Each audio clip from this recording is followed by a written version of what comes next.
বগুড়ায় মা হত্যার দায়ে ছেলে গ্রেফতারের ঘটনা নতুন মোড় নিয়েছে। ছেলে নয়, বাড়ির ভাড়াটিয়ার হাতে খুন হতে হয় উম্মে সালমাকে। অভিযুক্ত মাবিয়া ও তার দুই সহযোগীকে গ্রেফতারের পর এমন চাঞ্চল্যকর তথ্য জানিয়েছে পুলিশ।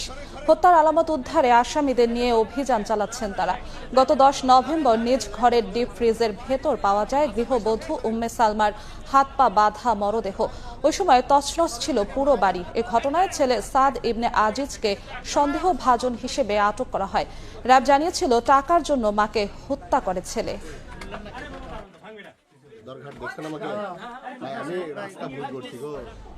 এই মুহূর্তে বগুড়ার দুপচাচিয়ায় পুলিশের অভিযানে আছেন রিপোর্টার আব্দুল আওয়াল। সরাসরি যাচ্ছি তার কাছে।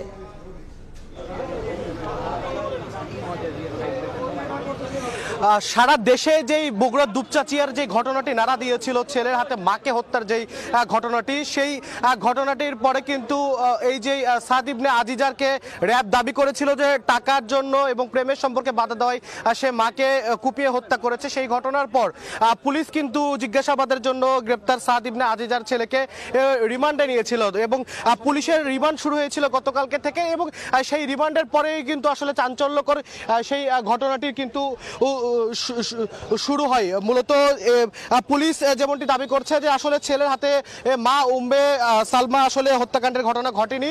মূলত যে উম্মে সালমা গৃহবধূ, তাদের যে 4 তলা বাড়ি বগুড়ার দুপচাচিয়া এলাকার আর জয়পুর পাড়ায়, সেই জয়পুর পাড়ায় 4 তলা বাড়িতে এই যে মাবিয়া নামের এক মহিলা ভাড়া থাকতেন, তিনি ওই বাড়িতে বাড়ি ভাড়া নিয়ে অনৈতিক কার্যক্রম চালাতেন এবং সেই বিষয়টি আসলে এই যে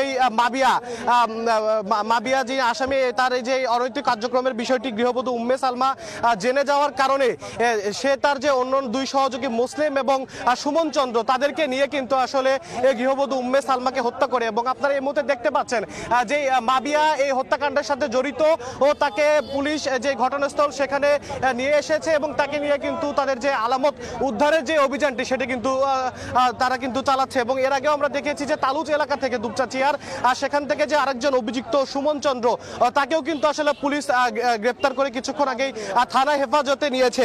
মূলত মায়ের হাতে সন্তানের হাতে মা হত্যার যেই নৃশংস যে ঘটনা, যেটি সারা দেশের মানুষকে, বিশ্বকে নাড়া দিয়েছিল, ও সেই ঘটনাটির পরেই এই যে সাদ ইবনে আজিজার, তাকে রিমান্ডে নেওয়ার পরেই কিন্তু আসলে পুলিশের রিমান্ডে কিন্তু চাঞ্চল্যকর তথ্য চলে আসে। পুলিশ যেমনটি বলছে, সাদ ইবনে আজিজারকে রিমান্ডে নেওয়ার পরে সে মূলত জানিয়েছে যে আইন শৃঙ্খলা বাহিনী র্যাব তাকে হেফাজতে নিয়ে যে স্বীকারোক্তি দিয়েছিল এটি বল প্রয়োগ করে, এবং পরবর্তীতে পুলিশ তথ্য প্রযুক্তি এবং ঘটনা প্রবাহ বিশ্লেষণ করে কিন্তু এই যে মূল রহস্য সেটি কিন্তু উদ্ঘাটন করেছে।